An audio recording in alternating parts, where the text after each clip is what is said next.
ambiance du jamais vu dans la ville de Bunia, province de l'Ituri, où toute la population a compris que la paix, c'est l'enfer de tous.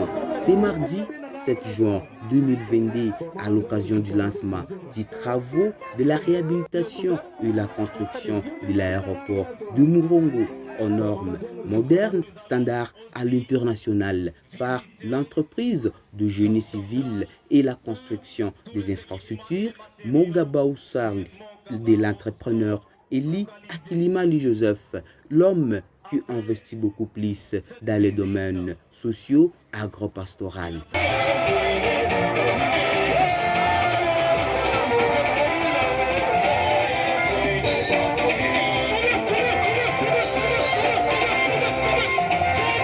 Après la louange, cette cérémonie a été dédiée dans les mains du Seigneur par un prêtre catholique avec l'évangile et la prière. Le Christ, Fils de Dieu, est venu en ce monde pour rassembler dans l'unité ceux qui étaient dispersés. Tout ce qui conduit les hommes à s'unir entre eux semble donc répondre à ces desseins de Dieu. Quand les montagnes séparent, quand les fleuves et les mers isolent, quand de grandes distances font que les hommes vivent à l'écart, les uns des autres, la construction de nouvelles routes, de nouveaux aéroports, l'intervention de nouveaux moyens de transport établissent de nouveaux liens entre les hommes. Invoquons donc le Seigneur pour qu'il bénisse ceux qui vont construire, ceux qui se confient en toi, nous t'en prions. Que ta grâce précède ceux qui ont ces lieux et qu'elle les accompagne. Qu'elle trouve en toi une protection contre toute adversité. Dans son mot d'ouverture de la cérémonie fait par le patron de la RVA dans la province de l'Ituri, M. Paul Bonangana, a félicité tous les participants dans le lobbying afin d'aboutir à ce résultat escorté. L'occasion faisant de l'Aro, le commandant de la RVA a précisé que c'est depuis l'époque coloniale que cette infrastructure aéroportuaire a été construite. Nous sommes convaincus qu'à la fin de 10 travaux, les nouveaux aéroports répondront aux normes de l'Organisation de l'aviation internationale.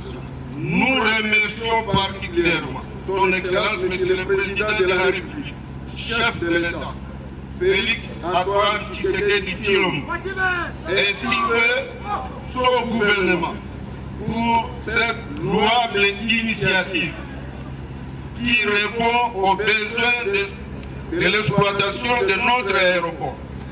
En outre, nous apprécions le lobbying mené par son Excellence, Monsieur le gouverneur militaire de la province de Djibouti. Pour information, l'aéroport national de Bunia a été inauguré en 1956. Et depuis lors, il n'y a jamais eu de travaux sérieux de sa réhabilitation. Ainsi, les infrastructures aéroportuaires actuelles se trouvent dépassées par l'État et ne répondent plus aux besoins du développement de la province. Cependant, le directeur des dix travaux et de l'idée directe, le directeur général de l'entreprise, Mogabao Sarl, dans son discours, a exposé certains objectifs de la visionnaire Eli Akilimali Joseph, tout en tapant la poitrine vis-à-vis à la capacité financière, morale et matérielle que possède cette entreprise, une manière de montrer sa conviction. Notre très sincère remerciement s'adresse particulièrement au chef de l'État, son Excellence Félix Antoine Tshisekedi Tshilombo, dont l'acte témoigne son attachement à la province de l'Ituri, car au-delà des efforts fournis dans la restauration de la sécurité à la province, il se soucie aussi de son développement économique.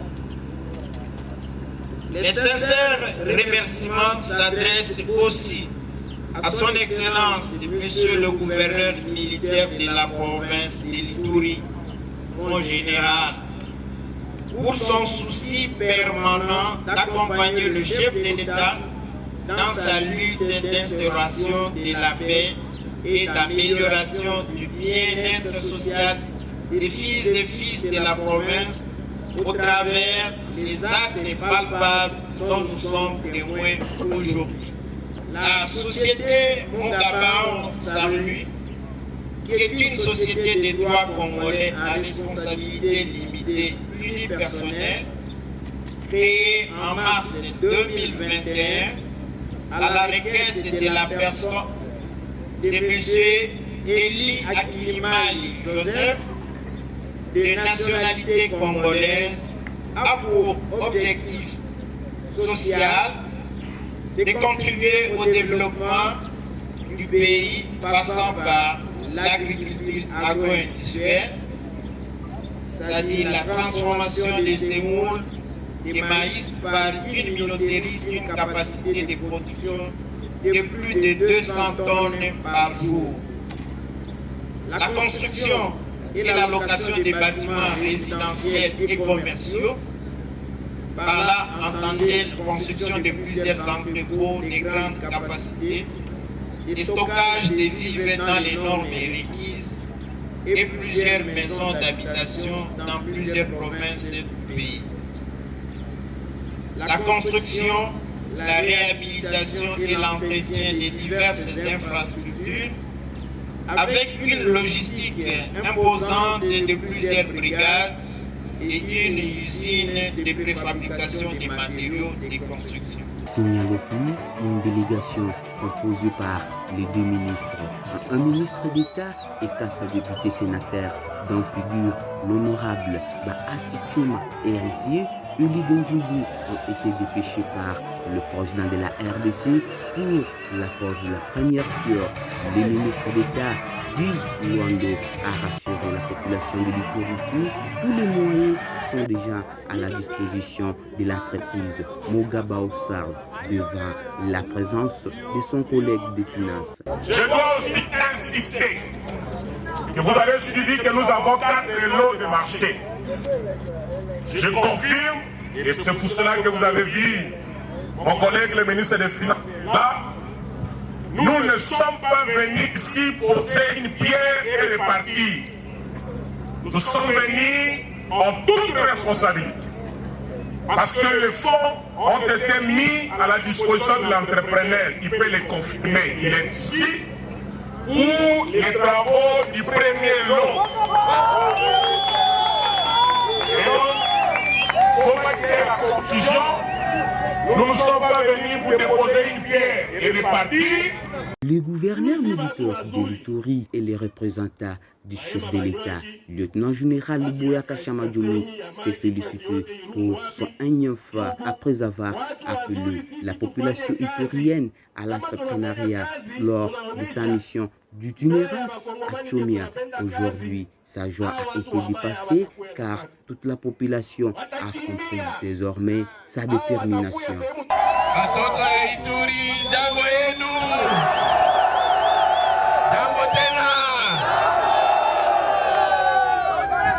Leo munaona bageni yetu wanakuya, mubasalimie mbele, tubasalimie kabisa.